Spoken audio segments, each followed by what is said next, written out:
sur Venez Raisonnons, nous sommes très heureux d'être avec vous dans notre série sur le sanctuaire. Comme vous savez très bien, nous présentons maintenant un samedi sur deux, afin de vous laisser le temps d'étudier pour vous-même ou de vérifier ce que nous présentons. Si c'est votre première fois sur cette chaîne, bienvenue sur Venez Raisonnons. Venez Raisonnons n'est pas une dénomination, ni rien du tout. Nous sommes que des personnes qui étudient, peu importe votre dénomination, tant qu'on peut discuter sans passion, mais qu'on se base sur la Bible, vous êtes la bienvenue ici. Nous avons aussi un groupe Telegram où vous pouvez avoir la possibilité d'avoir la documentation de nos études afin de pouvoir vérifier et étudier pour vous-même. Aujourd'hui, nous allons parler d'un sujet en particulier, un sujet très important parce qu'on est en train de désapprendre certaines choses sur le sanctuaire. Et d'où le titre, Jésus a-t-il attendu 1844 pour aller dans le lieu très saint? Toujours dans notre série sur le sanctuaire. Vous savez que nos amis adventistes qui posent souvent des questions, il y a une doctrine qui enseigne que Jésus a attendu 1844 avant d'aller dans le lieu très saint. Et la difficulté dans cette doctrine, c'est de se tourner maintenant vers la Bible. Essayer de démontrer cela bibliquement. Ok? Donc, si vous vous posez la question, on avait dit qu'on avait une série sur le sanctuaire, voilà, plus de 70 vidéos, mais on n'a jamais fait 70 vidéos parce qu'on était bloqué sur cette question. Qu'on n'arrivait pas à démontrer bibliquement certaines choses. Il fallait prendre du temps d'étudier, de voir. Ok? Alors, moi, j'ai cru à ces doctrines jusqu'à ce que je commence à confronter certains textes bibliques ou certaines questions, ou certaines personnes me posaient certaines questions. Parce que quand vous faites confiance à vos professeurs religieux et vous ne faites pas l'enquête pour vous-même, voilà, jusqu'à ce que vous soyez présenté à des personnes ou à des questions que vous commencez à étudier en disant, bon, il faut que je vérifie explicitement dans les Écritures si c'est clair ou pas. Vous voyez, quand c'est pas clair, moi, je suis quelqu'un, même si j'ai un attachement à quelque chose, si je vois que c'est pas vrai ou il y a quelque chose qui ne tient pas, moi, je me détache, en fait. J'ai cette faculté, par la grâce de Dieu, que je ne peux pas, je suis pas quelqu'un, je me lie pas juste pour me lier et comprendre. S'il y a une chose qui n'est pas claire, directement, vous allez voir que je me détache. Et voici une des études qui m'a poussé à ce détachement. Ok? Donc, seulement ceux qui étudient la Bible vont comprendre ce qu'on va présenter. Ça veut dire que n'écoutez pas simplement comme si vous écoutez le téléjournal. Prenez votre Bible ou vos notes. Parce qu'il n'y a que quelqu'un qui étudie qui va comprendre. Parce que quand on est encore dans le lait spirituel, on arrive à saisir certaines choses. On est un peu le genre de chrétiens qui écoutent seulement en se content. Non. Ici, soyez vigilants. Regardez bien les textes qu'on partage. Les questions qu'on va énumérer, est-ce que ça fait du sens? Ok? Commençons d'abord avec le psaume 110, verset 1. De David, psaume, parole de l'Éternel à mon Seigneur. Assieds-toi à ma droite jusqu'à ce que je fasse de tes ennemis ton marchepied. Regardez, les auteurs du Nouveau Testament s'unissent pour témoigner que cette invitation prédite fut donnée, acceptée lors de l'ascension de Jésus. Plusieurs auteurs du Nouveau Testament. Ok? Où Dieu dit, assieds-toi à ma droite. On parle ici de l'ascension de Jésus. Afin que je fasse tes ennemis me marchepied. Regardez dans Actes chapitre 2. Car David n'est point monté au ciel, comprenez bien, mais il dit lui-même, le Seigneur a dit à mon Seigneur, assieds-toi à ma droite. Donc l'apôtre Paul fait référence à plusieurs reprises à cette exaltation du Christ à la droite du trône. Donc quand Jésus est monté au ciel, il s'est assis à la droite de Dieu. Le Hébreu chapitre 1.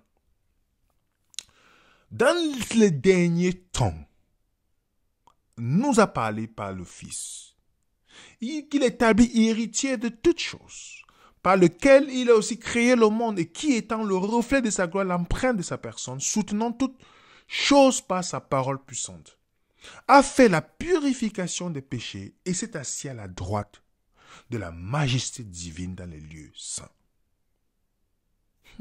Continuons. Hébreux 1, 13. Et auquel des anges a-t-il dit, assieds-toi à ma droite, jusqu'à ce que je fasse de tes ennemis ton marchepied. Vous comprenez? Comme quoi, il y a une symbiose entre les auteurs de la Bible qui savaient qu'une fois que Jésus monte au ciel, il s'assied à la droite de Dieu. Le point capital de ce qui vient d'être dit est que nous avons un tel souverain sacrificateur qui s'est assis à la droite du trône de la majesté divine dans les cieux. Voilà le point capital. Le point capital donc, de l'auteur d'Hébreux dit, voilà le point capital, c'est que Jésus est assis à la droite du trône de la majesté de Dieu. Okay? Éphésiens 1. Il a développé en Christ, il a déployé en Christ, et il a reçu le ressuscitant des morts en le faisant asseoir à sa droite dans les lieux célestes. Je ne sais pas si vous saisissez les répétitions. La répétition de plusieurs auteurs du Nouveau Testament, c'est qu'une fois Jésus monté, il est allé à la droite du trône. Retenez ça, les amis. Si donc vous êtes ressuscitant avec Christ, cherchez les choses d'en haut où Christ est assis à la droite de Dieu. Ok? Le Fils de Dieu, c'est une promesse que j'avais donnée. Celui qui vaincra, je le ferai asseoir avec moi sur mon trône, comme moi j'ai vaincu et me suis assis. Pas dans le futur, je me suis assis avec mon Père sur son trône. Étienne. Mais Étienne, rempli du Saint-Esprit, fixant les regards vers le ciel, vit la gloire de Dieu, Jésus debout à la droite de Dieu. Il dit, voici, je vois les cieux ouverts, le Fils de l'homme debout à la droite de Dieu. Il ne parle pas symboliquement ici, il voit. Il voit. Est-ce que vous ne voyez pas quelque chose ici, les amis? Alors, maintenant, celui qui étudie le sanctuaire, logiquement se pose une question simple. Quelle est la salle du trône? Dans quel appartement du sanctuaire céleste ou du sanctuaire où il y a le trône de Dieu? Parce que dans le sanctuaire mosaïque, le trône de Dieu se trouvait dans le lieu très saint. Ok? Ils me feront un sanctuaire, j'habiterai au milieu d'eux. Exode 25. Tu mettras le propitiatoire sur l'arche. Et tu mettras dans l'arche le témoignage que je te donnerai. Tu feras une table de bois d'acacia. Sa longueur sera de 2 coudées.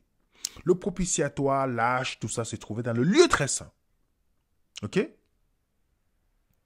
Ok?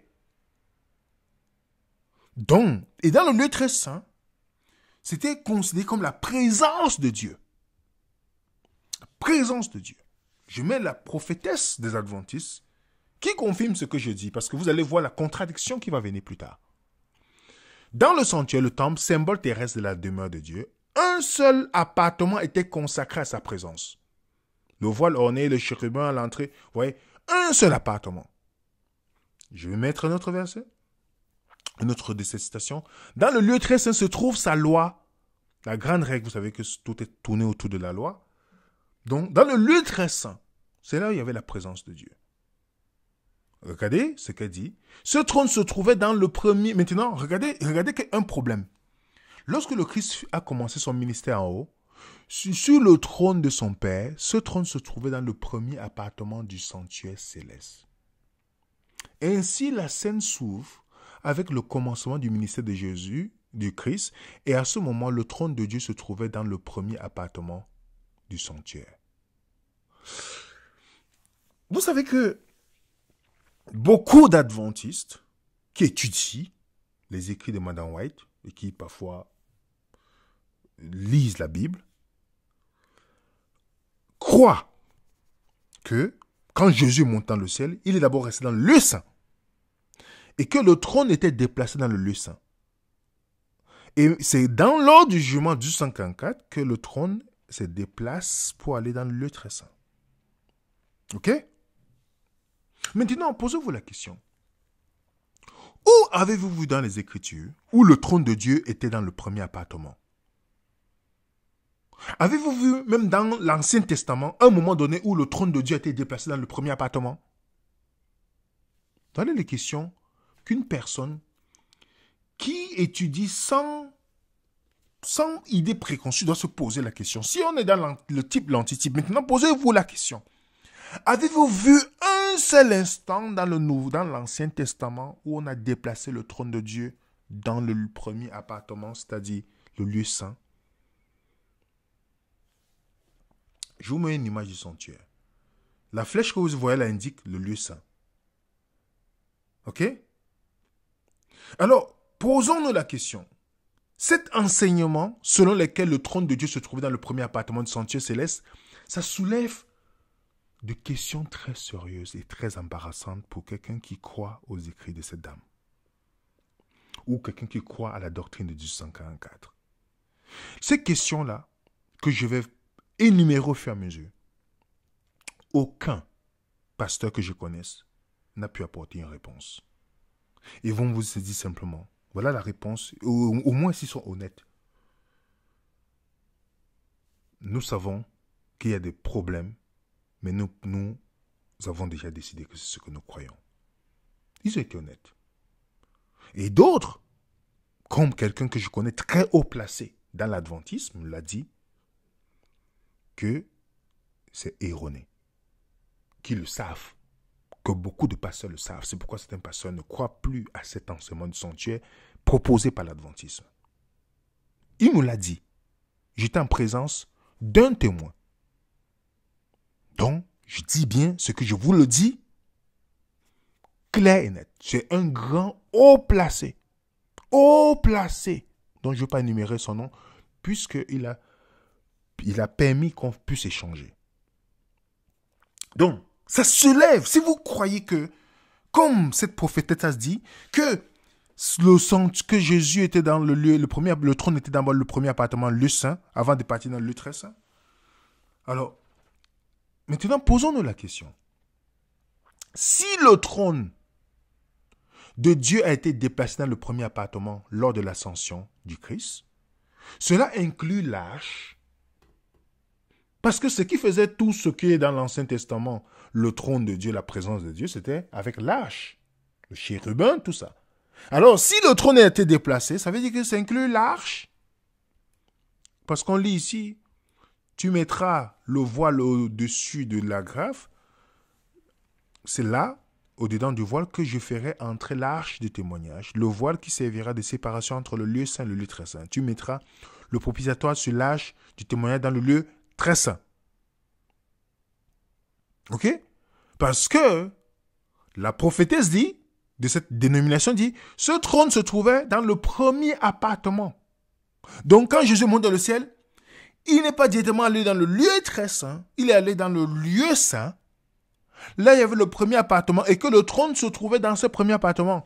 La question qui est très simple, avez-vous vu dans l'Ancien Testament où le trône était dans le premier appartement? Où la présence de Dieu était dans le premier appartement? Si cet enseignement de la dénomination est vrai, et si le propitiatoire d'Exode est un type, ok, il doit s'en suivre que si le trône était situé dans le premier appartement du sanctuaire céleste depuis l'ascension de Christ jusqu'en 1844, alors le véritable arche était dans le premier appartement pendant tout ce temps. Mais cela fait violence à la compréhension du sanctuaire dans l'Ancien Testament. Jamais. Jamais ça s'est passé ainsi. Ok. Est-ce qu'on peut séparer le trône de l'arche? Parce que pour eux, le trône s'est trouvé dans le premier appartement quand Jésus est monté dans le ciel. Si vous avez un exemple dans l'Ancien Testament, je vous prie de mettre en commentaire avec les textes et références bibliques, pas d'une citation de quelqu'un, textes et références bibliques. Parce que c'est ça un gros problème que je ne voyais pas et que j'ai vu finalement par la grâce de Dieu. Il faut être prêt à changer d'avis quand vous voyez qu'une chose ne tient pas bibliquement. À moins que vous soyez endoctriné. Si vous êtes honnête et que c'est la vérité que vous cherchez, vous ne pouvez pas vous accrocher à quelque chose qui ne tient pas. Parce qu'il y a un dilemme énorme ici. Il y a une grande difficulté. C'est seulement si vous étudiez la Bible que vous serez choqué par ce que je viens, par ce qu'on est en train de voir là. Il n'y a que quelqu'un qui étudie qui peut dire mais ça ne tient pas. Je suis choqué. Parce que certains ont vu un dilemme dans lequel conduit cet enseignement. On a essayé d'échapper à la difficulté en séparant le trône de Dieu et l'arche de Dieu.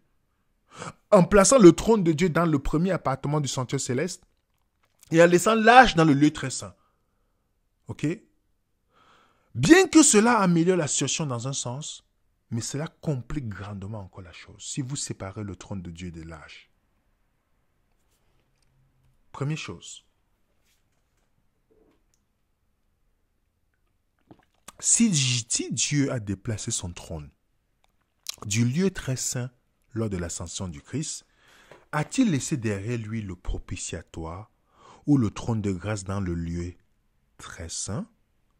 A-t-il alors prêché l'évangile pendant 18 siècles à partir d'un autre siège que le propitiatoire ou d'un trône que le trône de la grâce? Je ne sais pas si vous comprenez bien cette question. Donc si le trône de Dieu s'est déplacé dans le premier appartement et il a laissé l'arche derrière lui, donc l'arche qui était le trône de la grâce et le propitiatoire, est-ce que dans ce moment-là, la prédication de l'évangile depuis 18 siècles s'est faite à partir d'un autre trône que le trône de la grâce? Si le trône a été déplacé dans le premier appartement et non dans l'arche contenant, dans la vision adventiste, l'arche dans le ciel contient la loi, on va revenir là-dessus. Alors l'évangile est prêché depuis 18 siècles. Depuis 18 siècles, a-t-il été séparé de la loi? Parce que ils vont vous dire qu'on est de la loi et la loi et l'évangile. La loi et l'évangile. Alors, si le trône de Dieu s'est déplacé dans le lieu saint et a laissé l'arche derrière lui, ça veut dire qu'il y a une période de prédication sans la loi de Dieu. Vous voyez comment ça les met dans l'embarras? Parce que, d'après cette prophétesse, si la loi de Dieu renferme dans l'arche, constituait la grande règle de la justice, proclamait la mort du violateur, le propitiatoire qui le recouvrait, où Dieu révélait sa présence, promettait le pardon du pécheur repentant et qui accepte le sacrifice expiatoire. Vous comprenez que quand vous regardez ce qu'elle dit, c'est en contradiction même. Parce que, regardez bien, la loi de Dieu, d'après elle, est dans l'arche, le propitiatoire donc, et ce qui fait référence à quoi? À la présence de Dieu. Dites-moi alors, s'il a laissé l'arche derrière pour venir dans le lieu saint, alors la prédication se fait sans quoi? Sans l'arche. Donc sans la loi. Ok? On est d'accord? Ok. On va voir maintenant les questions. On va énumérer certaines questions avant de pouvoir faire un diagnostic, une analyse complète de cette grande erreur qui détruit l'évangile. Je dis l'évangile biblique. Première question. Si Dieu a déplacé son trône dans le premier appartement lors de l'ascension du Christ et a laissé l'arche sacrée abritant sa loi, couverte par le propitiatoire, parce que il parle dans la vision adventiste, hein, parce que les 10 commandements, on sait très bien, ceux qui ont vu l'ancienne et la nouvelle alliance, que ce n'est pas les 10 commandements, c'est les paroles de l'alliance de l'Ancien Testament. de l'ancienne alliance. Donc, si Dieu a déplacé son trône dans le premier appartement lors de l'ascension du Christ, et a laissé l'âge sacré abritant la loi couverte de propitiatoire, a-t-il déplacé le centre du salut de la loi et du propitiatoire dans un autre appartement? Est-ce que Dieu a déplacé ça dans un autre appartement? C'est une question qu'on doit se poser.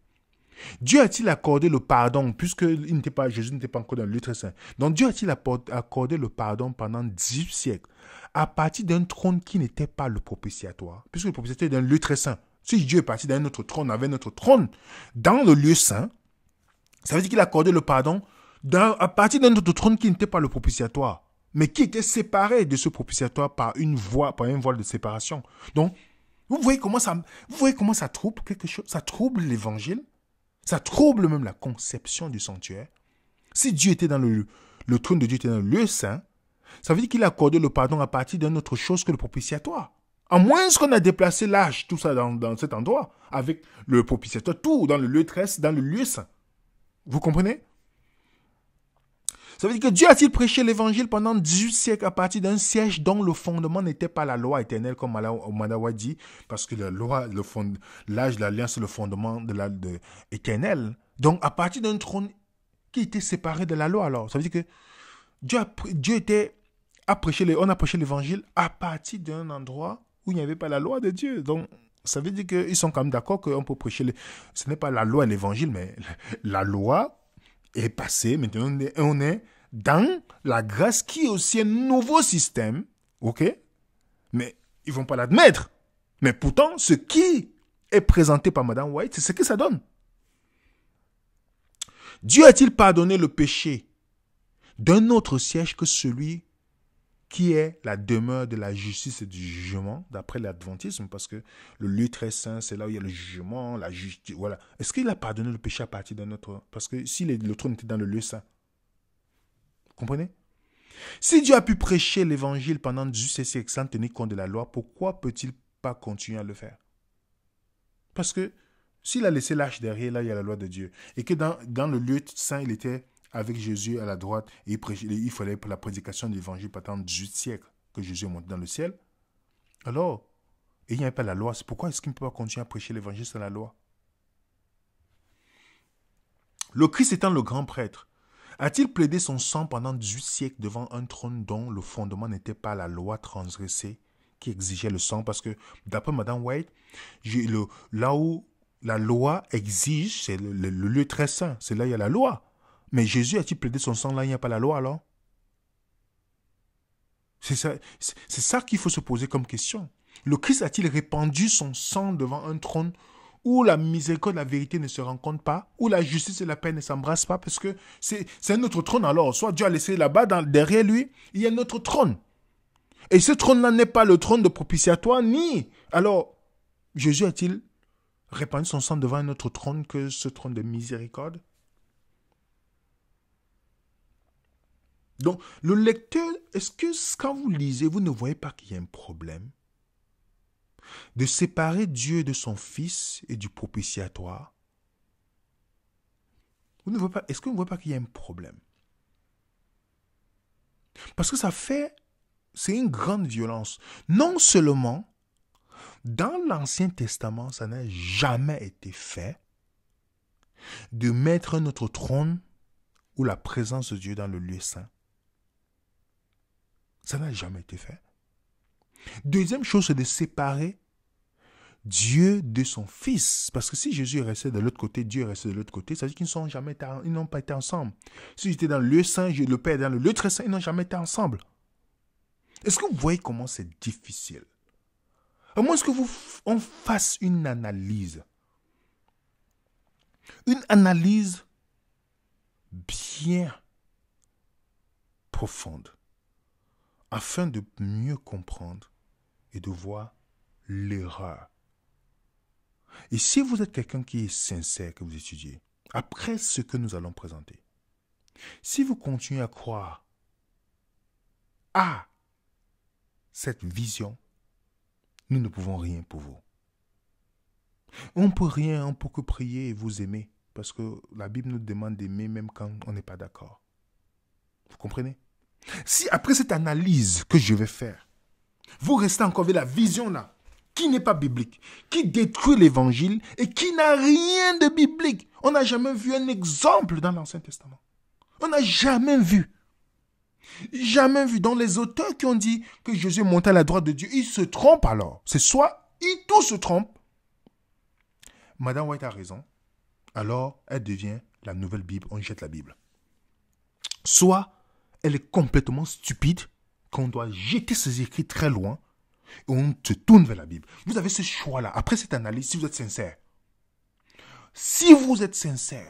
et que vous êtes quelqu'un qui n'est pas endoctriné, et que c'est l'amour de la vérité qui vous intéresse, cette analyse va ouvrir vos yeux. Vous allez dire, je dois me positionner.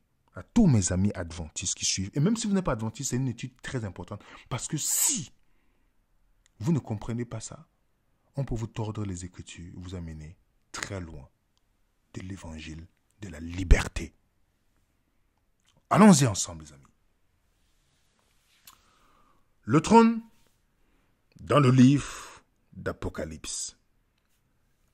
Donc, un effort désespéré par des personnes est fait pour trouver une preuve biblique que Jésus est assis sur le trône avec le Père dans le premier appartement du sanctuaire céleste jusqu'en 1844. Les gens ont fait tout ce qui est possible. Rien. Regardez ce que Apocalypse nous dit. Aussi, je fus ravi en esprit. Et voici, il y avait un trône dans le ciel. Et sur ce trône, quelqu'un était assis. D'autres versions disent le Père était assis, ok. Du trône sortaient des éclairs, des voix et des tonnerres. Devant le trône brûlaient 7 lampes, qui sont les esprits de Dieu. Je vous laisse faire l'image dans votre esprit. Jean voit un trône. Et Jean voit devant le trône 7 lampes, qui sont les 7 esprits de Dieu. Je vous parle de quoi? Chandelier, non? Chandelier, symboliquement, c'est quoi? Les 7 esprits de Dieu. Il sait où? Devant le trône. Dans l'Ancien Testament, avez-vous vu ça? Le trône, le chandelier devant le trône. Je vous demande, les amis, d'être attentifs. Parce que là, on est en train d'aller là. Allons-y, mais soyons attentifs. Ne vous laissez pas distraire par aucun commentaire sur le chat. Parce que l'ennemi a toujours ses agents dans le chat pour venir distraire les gens. Je vous dis, oubliez le chat. Restez focus dans ce qu'on est en train de parler là. C'est capital. Jean voit le trône dans le ciel. Il voit quelqu'un qui est assis sur le trône. Et il voit les 7 lampes, les 7 esprits de Dieu devant le trône. Dans Apocalypse chapitre 8, il dit, un autre ange vint. Il se tint sur l'autel, ayant un ascensoir d'or. On lui donna beaucoup de parfums afin qu'il les offrit avec les prières de tous les saints sur l'autel d'or qui est devant le trône. L'autel d'or, c'est l'autel des parfums. Remarquez bien, on voit le chandelier devant le trône. On voit l'autel d'or devant le trône.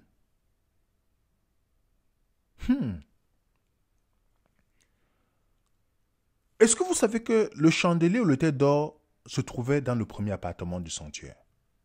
Mais lorsque les gens les vit dans le sanctuaire céleste, ils voient ça devant le trône. Est-ce que ça veut dire que ça se trouvait dans le premier appartement, le trône était dans le premier appartement? Voilà un peu une image. Voilà le lieu saint. Le trône de Dieu se trouve là où vous voyez là, en jaune, H de l'Alliance, trône de Dieu. Il y a un voile qui sépare. Mais comment Jean. Parce que quelqu'un peut dire, logiquement, mais c'est parce que le trône était dans le premier appartement que Jean voit cela. Mais c'est une logique erronée. On pourrait tout aussi bien soutenir que dans la mesure où le deuxième appartement était toujours demeure où il y avait l'arche, il y avait le trône de Dieu, Jean vit l'autel, le chandelier, en même temps qu'il vit le trône. Il devait avoir quelque chose. Il devait être dans le deuxième appartement. Aussi, quelqu'un pourrait dire oui, c'est sûrement que ça a été dépassé dans le deuxième appartement. Mais les deux conclusions sont fausses. Car toutes deux contredisent le type et l'antitype. L'âge ou le trône n'a jamais été vu dans le premier appartement, dans l'Ancien Testament.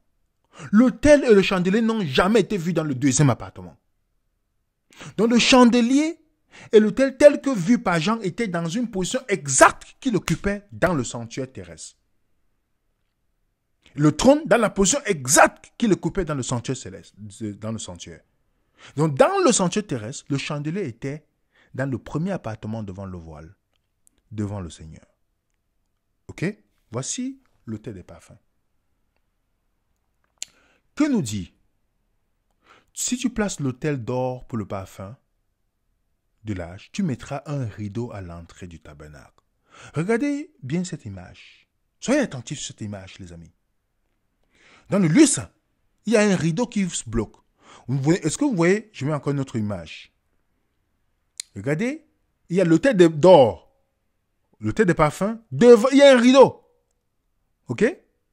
Il y a un rideau. Donc le chandelier, quelque part, à la gauche du sacrificateur. Ok? Mais il y a un rideau. Je mets encore une autre image pour que vous voyez. Vous voyez l'autel d'or? Il y a un rideau qui sépare. Je mets encore une autre vision plus claire. Vous voyez ça, les amis? Voici le rideau avec la flèche que vous voyez là. Vous voyez l'autel d'or qui est devant. Il y a le rideau. De l'autre côté, il y a le lieu très saint lâche de l'Alliance. Le chandelier qui est là, dans le premier appartement, qui est plus grand que le deuxième appartement. Vous voyez le chandelier, l'autel d'or. Ok? Vous voyez le rideau. Et dans le petit appartement, il y a quoi? L'âge de l'Alliance. Voilà encore le lieu saint. Voilà l'autel d'or. Voilà le rideau. Je mets plus de schémas pour que vous et moi puissions comprendre. Parce que ce qu'on est en train de voir là, ça va changer beaucoup de choses. Changer. L'autel d'or et le rideau. Ça veut dire que si tu ouvres le rideau, regardez bien, si tu ouvres le rideau, qu'est-ce que tu aperçois? Le trône de Dieu. On est d'accord? Est-ce qu'on est d'accord? Si tu enlèves le rideau, on perçoit quoi? Regardez. Dans le sanctuaire terrestre, on avait l'autel de sacrifice, la cuve d'airain, le chandelier, l'autel d'or, la table de pain et proposition, on avait le trône et il y avait un voile. Jean voit le chandelier et il voit l'autel d'or. On a vu le chapitre 4, verset 1 à 5, il voit le chandelier. Dans le chapitre 8, verset 3, il voit l'autel d'or devant le trône. Alors, voilà un peu l'image que j'en vois.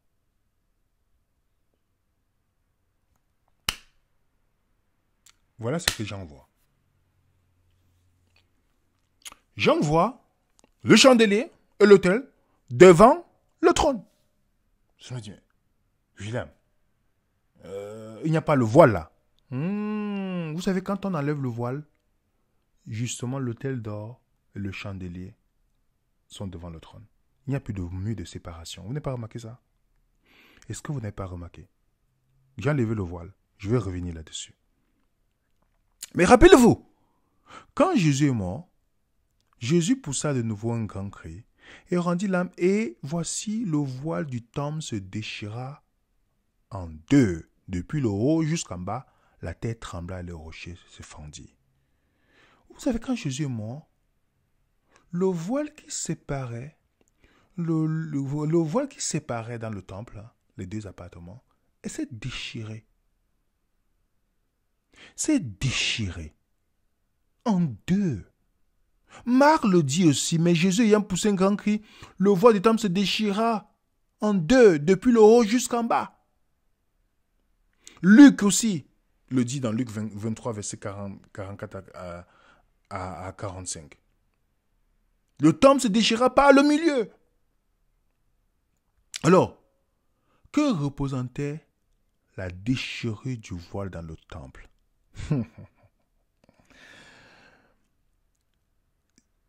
Que représentait cela? Pourquoi est-ce que le temple se déchire? On a accès à tout maintenant. Il n'y a plus rien qui sépare. Madame White, la prophétesse adventiste, a dit ceci. Le voile du temple déchiré indique que le sacrifice et les ordonnances judaïques ne seraient plus agréés. Le Saint-Esprit qui descendit le jour de la Pentecôte détourna les esprits des disciples du sentier terrestre pour les reporter au sentier céleste. Je mets les lignes, ce qui est souligné. Le sentier céleste avait pris la place du terrestre, mais les Juifs n'avaient aucune connaissance, c'est pourquoi ils ne purent pas bénéficier de la médiation du Christ dans le lieu saint. Donc, l'Église adventiste, par l'intermédiaire de sa prophétesse, enseigne que la déchirure du voile, pendant que Jésus était sur la croix, représente un changement de lieu dans l'œuvre de la prêtrise, et que le temple terrestre avait été remplacé par le temple céleste. Est-ce que vous ne voyez pas un problème là? Ça veut dire que l'adventiste qui est sincère, qui étudie, va se dire, mais c'est vrai, ça fait un sens. Mais est-ce que c'est ce que la Bible dit? Hébreux 9, verset 1 à 9, nous dit que le voile est ce qui sépare le lieu saint du lieu très saint. Seul le souverain sacrificateur pouvait entrer derrière ce voile une fois par an, le jour des expiations. Le voile représentait une barrière de séparation entre Dieu et l'homme à cause du péché. Donc la déchirure du temple, du voile, représentait le fait que le sacrifice de Jésus est suffisant pour expier, pour réconcilier le pécheur de Dieu, avec Dieu. Vous voyez que son analyse, pour ceux qui ont vu le sentier de Dieu avec nous, ce n'est pas du tout biblique. Plutôt, que dit la Bible? Cette espérance, nous la possédons comme un ancre de l'âme. Sûre et solide, elle pénètre au-delà du voile, là où Jésus est entré pour nous comme précurseur, ayant été fait souverain sacrificateur pour toujours selon l'ordre de Melchisédek. Le problème dans la confusion de beaucoup d'adventistes, c'est qu'ils ne connaissent pas quand on dit Jésus est souverain sacrificateur selon l'ordre de Melchisédek. Ils le comparent toujours à Aaron, comme si Jésus a besoin de rester 18 siècles dans un appartement avant d'aller dans un autre. C'est une confusion totale. Une confusion énorme. Jésus est passé au-delà du voile. Jésus n'est pas Aaron. Il est selon l'homme Melchisédek. Regardez ce que l'autre auteur nous dit, confirme ce qu'il dit. Tandis que tout sacrificateur fait chaque jour le service. Remarquez bien, tous les sacrificateurs mortels, Aaron, tout ça, ils font le sacrifice. Ils font chaque jour le service, offrent les mêmes sacrifices qui ne peuvent jamais ôter le péché. Lui, parlant de Jésus, après avoir offert un seul sacrifice pour les péchés, s'est assis à la droite. Remarquez bien, l'auteur est clair. Jésus n'a que fait un seul sacrifice. Il est directement accès au Père. Mais dans la vision confuse adventiste, on te présente Jésus comme Aaron qui a besoin de faire que son sang tout le temps doit être versé. Pourtant, il a fait un seul sacrifice. Je vais vous montrer d'autres textes. Restez connectés, les amis. Ça devient intéressant. Très, très intéressant. Voilà le sanctuaire céleste. Ok? Voilà le sanctuaire en général. Voilà ce qui s'est passé. Voilà ce que j'en vois. Le voile est ôté. Il n'y a plus le voile. Alors, qu'est-ce que j'en vois? Le voile est ôté. Alors, c'est normal que vous voyez le trône haut. Vous voyez l'autel devant le trône. Vous voyez le chandelier devant le trône parce que le voile est parti. Il n'y a plus de voile, les amis. Il n'y a plus de voile. Il y a le trône de Dieu. Dans l'Ancien Testament, ça symbolisait le trône de Dieu. L'arche. Et on voit l'autel, comme Jean le voit dans chapitre 8, verset 3. Dans chapitre 4, on voit le chandelier qui est aussi devant le trône. Pourquoi est-ce que Jean pouvait voir ça? Parce que le voile n'était plus présent. Ce qui séparait n'était plus là. Le mur de séparation, il n'y avait plus cette séparation, puisque Jésus l'a déchiré. Quand vous lisez Hébreu, il dit, derrière le second voile se trouvait la partie du tabernacle appelée le lieu, le Saint des Saints. Le second voile. Exode 26, tu mettras le voile au-dessus d'Agave, c'est le dedans du voile que tu feras entrer l'arche de l'alliance. Le voile vous servira de séparation entre le lieu saint et le lieu très saint. Remarquez bien, séparation. Le voile servait de séparation. Le Lévitique parle aussi de ce voile dedans de voile, et cela. Et Hébreu 10 te dit, par la route nouvelle, vivante qu'il a inaugurée pour nous au travers du voile, c'est-à-dire de sa chair. Est-ce que vous comprenez ce que l'auteur a compris? Que Madame White n'avait jamais, comme elle n'étudiait pas la Bible, elle copiait chez les autres auteurs. Elle n'avait jamais compris ça. Est-ce que vous savez que Jésus enlève le mur de... Il enlève cette séparation. Je suis le chemin. Le voile symbolise Jésus aussi, Jésus lui-même. Comme il le faisait toutes les images du sanctuaire, Jésus a dit qu'il est la porte par laquelle on doit entrer. Plus précisément, que c'était le voile, la porte représentative par laquelle le grand prêtre entrait pour s'approcher de Dieu. Donc Hébreu 10, 19 à 20, nous dit que la chair de Jésus est le voile et que le sang a ouvert la voie pour entrer dans la présence de Dieu avec assurance. Tout comme le grand prêtre prenait le sang et allait derrière le rideau, cela signifie que Jésus est la porte par laquelle on entre pour s'approcher de Dieu par le sang. Il est vrai. Ok? Il est le seul. Il vous dit, je suis le chemin. Hébreu 9. Ce n'est pas pour s'offrir lui-même plusieurs fois qu'il est entré comme le sacrificateur. Non, comme le souverain sacrificateur chaque année dans le sanctuaire avec le sang étranger. Autrement, il aurait fallu qu'il eût souffert plusieurs fois depuis la création du monde, tandis que maintenant, à la fin des siècles, il a paru une seule fois pour abolir le péché par son... Une seule fois. Une seule fois. Jésus abolit le péché à la croix. Une seule fois. Pas son sacrifice. Il n'est pas Aaron qui attend 1844. Contrairement au prêtre Lévitique qui ne s'est jamais assis parce que son œuvre était de lutter contre le péché et n'était pas terminée. Le Christ est entré dans le lieu, dans le ciel. Il est entré dans le sanctuaire lui-même. Il est assis au trône. Montrant que l'œuvre de lutte contre le péché est terminée. Hébreu 10, écoutez ce que Hébreu 10 dit. Hein. C'est pourquoi le livre d'Hébreu est étudié avec minutieusement. Il dit, tandis que tout sacrificateur fait chaque jour le service, offre souvent les mêmes sacrifices qui ne peuvent jamais ôter le péché. Lui, après avoir offert un seul sacrifice, vous comprenez, pour les péchés, s'est assis pour toujours à la droite. C'est la Bible qui le dit.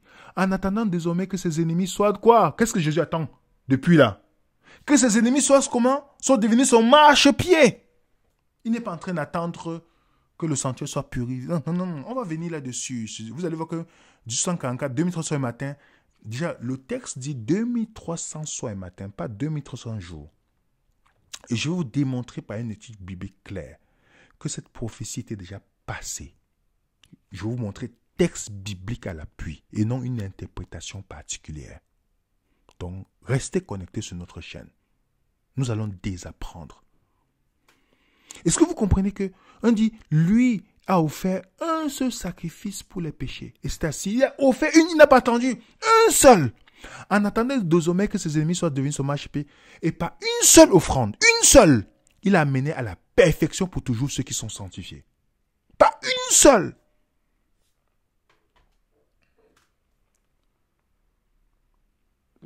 Tandis que Madame White vous dit que le voile, la déchirure du voile représente un changement d'emplacement dans le sanctuaire et que l'œuvre du péché continue.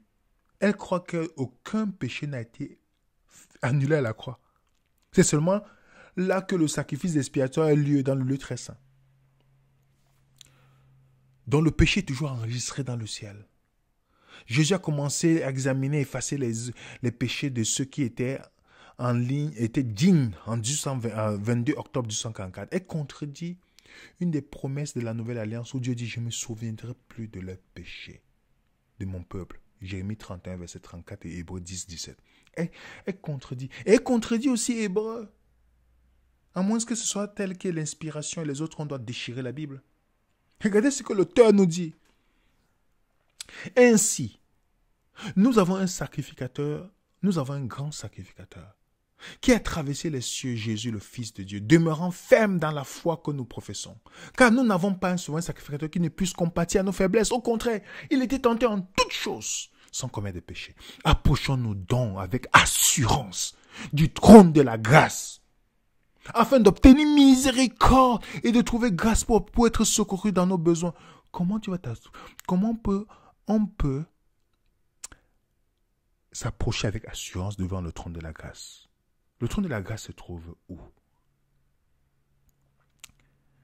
Le trône de la grâce se trouve où, les amis? Comment on peut s'approcher avec assurance seulement? Parce que le chemin nous a été frayé par notre grand frère Jésus. Tu peux t'approcher avec assurance. Il n'y a plus de voile qui séparait. C'est fini ça. Finito. C'est fini. Il n'y a plus le voile. Voilà ce que Jean voit.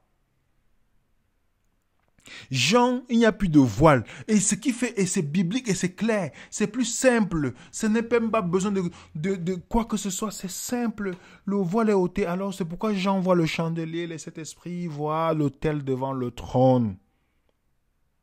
Le mystère là, c'était le voile. Et pourquoi est-ce que Jésus, quand il meurt, le voile est déchiré? C'est ce que Dieu est en train de nous enseigner. Il n'y a plus le mur de séparation. C'est fini. On a accès à Dieu. Il nous a réconciliés avec Dieu. Lisez 2 Corinthiens chapitre 5. La réconciliation que dans l'Ancien Testament on appelait l'expiation. Il nous a réconciliés avec Dieu. Ce n'est pas une chose. Il nous a réconciliés avec Dieu. C'est écrit dans la Bible. Il n'y a plus de condamnation pour ceux qui sont en Christ. J'ai bien précisé, pour ceux qui sont en Christ.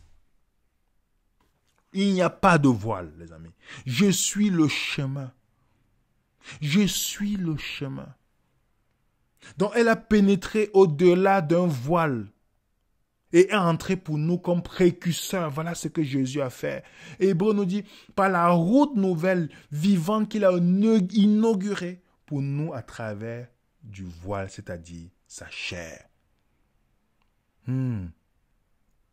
Par Jésus, vous avez accès au Père.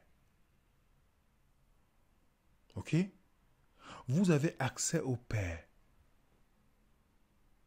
Parce que Madame White a elle a mené les gens dans une grande confusion parce qu'elle n'avait pas une grande connaissance de la Bible. Je pouvais mettre ça sur le cas de l'ignorance parce que si tu étudies la Bible, tu comprends que Jésus, selon l'ordre de Melchisédek, et que tu vois la Bible dit clairement qu'il allait à la droite de Dieu. Et toi, tu dis que non. C'est soit tu dis que le trône de Dieu était venu dans le lieu saint, et alors l'arche était où? Tu vois que ça crée toute une confusion qui n'existe même pas. On n'a jamais vu un exemple de ça dans l'Ancien Testament. Donc les positions sont pareilles. La seule chose que Jean voit, il voit le voile qui est ôté. Donc le voile fait à ce que tout, ça devient une seule pièce. Il n'y a plus de séparation. Et elle va plus loin en disant que le péché est transféré dans le ciel. Je ne vais pas lire parce que ça m'intéresse pour ceux qui sont curieux.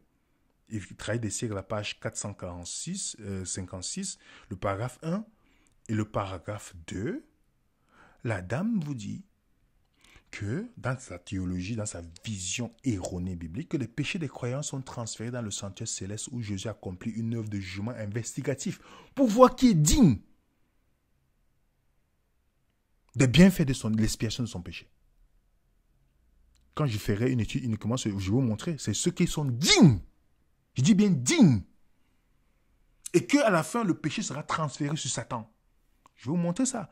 Donc, Madame White vient vous dire, non, le voile est toujours là. Elle vient montrer une chose. Est-ce que vous avez vu un texte biblique qui montre l'hérésie de Madame White, qui confirme son hérésie? Est-ce que vous avez vu un texte biblique? J'ai mis ici là, le document pour ceux qui vont voir la documentation. Est-ce que vous avez vu un texte biblique qui dit que le péché des chrétiens sont transférés dans le ciel? Éphésiens 1, vous lisez. Quand on parle de péché, dites-moi, est-ce que vous avez vu ça? Un texte biblique qui le dit. Que les péchés des chrétiens sont transférés dans le ciel. J'attends les réponses. Peut-être moi je me suis trompé. J'attends les réponses. Qu'est-ce que Dieu dit dans la Nouvelle Alliance? Je ne me souviendrai plus de leurs péchés. Voilà c'est parce que les évangéliens ont confusion sur l'ancienne et la Nouvelle Alliance. Parce que pour eux, la Nouvelle Alliance, c'est la loi de Dieu et les 10 commandements qui sont réchauffés. Mais ils oublient que Hébreux 7, 11, 12 te dit qu'il y a un sacrificateur nouveau qui est selon l'ordre de Melchisédek. Il y a un changement de loi. Ils ne savent même pas que les 10 commandements étaient les paroles de l'ancienne alliance. Ce n'est pas la base de la moralité du monde. Parce que les gens ont toujours vécu avec une moralité autre que les 10. Les 10 ne sont même pas complètes. Même Israël utilise les 10 commandements, il utilise d'autres lois. Donc c'est les paroles de l'alliance. Pourtant la Bible est claire. Il y a la déchirure du temple. Vous avez accès à Dieu maintenant. Vous êtes réconciliés. Voilà ce que le sanctuaire nous enseigne. Parce que si on nous pose, que nous enseigne le sanctuaire? Le sanctuaire nous enseigne que vous et moi on est réconciliés avec Dieu maintenant, pas Jésus. Le voile, quand vous voyez Jean, les auteurs de la Bible disent, car Christ, David n'est pas monté au ciel, mais il a dit lui-même, le Seigneur a dit à mon Seigneur, assieds-toi à ma droite. Quand Jésus monte dans le ciel, et remarquez bien, c'est assis à la droite de la majesté divine dans le lieu saint, dans le lieu très haut. Assis-toi à ma droite et je ferai tes ennemis de marchepied. Le point capital de ce qui vient d'être dit, c'est que nous avons un souverain sacrificateur qui s'est assis à la droite du trône de la majesté divine dans le ciel. Voilà ce que Jésus a fait qu'elle est montée dans le ciel. Il n'a pas besoin d'être dans un appartement à 1244 avant de voir son Père. Non! Il a déployé en Christ le ressuscitant des morts et le faisant asseoir à sa droite dans les cieux. Voilà ça répété dans la Bible. Cherchez les choses en haut, Christ est assis à la droite. Voilà ce qui est répété. Il dit, celui qui vaincra, je le ferai asseoir avec moi sur mon trône, comme moi j'ai vaincu et me suis assis avec mon Père sur son trône. Et voilà dans le livre de Actes, qui est un livre historique. Historique. Puis Étienne, il dit, rempli du Saint-Esprit, fixant les regards vers le ciel, vit la gloire de Dieu. Et Jésus debout à la droite de Dieu. Et il dit, voici je vois les cieux ouverts, le Fils de l'homme debout à la droite. Ce n'est pas symbolique. Il voit réellement Jésus à la droite. Vous comprenez? Est-ce que vous comprenez que Jésus, ce qui séparait, le mur de séparation que vous voyez là, qui séparait, une fois déchiré, il n'y a plus de séparation. Et Jean, dans sa vision, il voit qu'il n'y a plus de voile. Pourquoi le voile s'est déchiré quand Jésus était... Il n'y a plus de voile. Donc, il n'y a plus de voile. Directement, ça confirme ce que le livre d'Apocalypse dit. Puisqu'il n'y a plus de voile, il n'y a plus de séparation entre la présence de Dieu. L'autel est devant le trône. Le chandelier est devant le trône. Est-ce que ce n'est pas facile? Est-ce que ce n'est pas simple l'évangile une fois que c'est déchiré? Est-ce que ce n'est pas simple? Pourquoi accepter une hérésie pareille? Les amis, je conclue avec ce verset. par la route nouvelle, Jésus étant le chemin, vivante qu'il a inaugurée pour nous au travers du voile, c'est-à-dire de sa chair.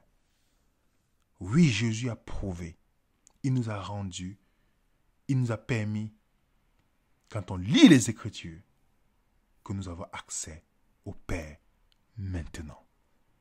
Il n'y a plus de voile, il n'y a plus ce mur de séparation. Nous avons accès au Père par le Christ. Et Jésus est à la droite du Père en attendant qu'il fasse ses ennemis, ses marches. Il est à la droite. C'est les apôtres l'ont dit, ça a été prédit dans l'Ancien Testament. Étienne l'a vu, la Bible ne fait que le répéter, que Jésus est à la droite du Père et le trône est à la même place. Et voilà comment ça se passe clairement, les amis. Nous vous remercions pour votre temps. J'espère que ça a été clair pour vous et que personne ne pourra vous ravir l'espérance de l'évangile, la liberté qui est en Jésus-Christ pour une fausse doctrine. Que personne ne le fasse. N'acceptez pas. Étudions la Bible pour nous-mêmes, pas sur la vision de quelqu'un. Étudions la Bible pour nous-mêmes. Amen. Donc, mettez un coup de pouce si vous avez compris. Mettez un coup de pouce si vous avez aimé. Mettez un coup de pouce pour que YouTube puisse faire référence. Ne soyons pas chiches en coup de pouce. Pour que ça soit référencé, que cette vidéo puisse permettre à un grand nombre de personnes qui ont cru à cette fausse hérésie de 1844 de pouvoir comprendre que l'évangile est si simple. Jésus est à la droite du Père. Oui. Tu peux t'approcher du trône de grâce comme Hébreux 4, avec assurance. Tu peux t'approcher aujourd'hui parce qu'il n'y a plus de barrière. Oui. Oui, le voile a été déchiré pour te montrer que tu accèdes directement au Père par le Christ. Que la paix du Seigneur soit avec vous. Et on se dit à tout à l'heure sur Zoom. Et au nom de l'équipe Vénère, nous vous saluons tous. Et merci encore pour tous ceux qui nous apportent le soutien par la prière, par tous vos soutiens financiers pour que nous continuions à produire. Merci à toutes ces personnes. Que la paix du Seigneur soit avec vous. Et on se dit à bientôt. Suivez et raisonnons. Bonne journée, bon après-midi, dépendamment où vous êtes. À très bientôt les amis.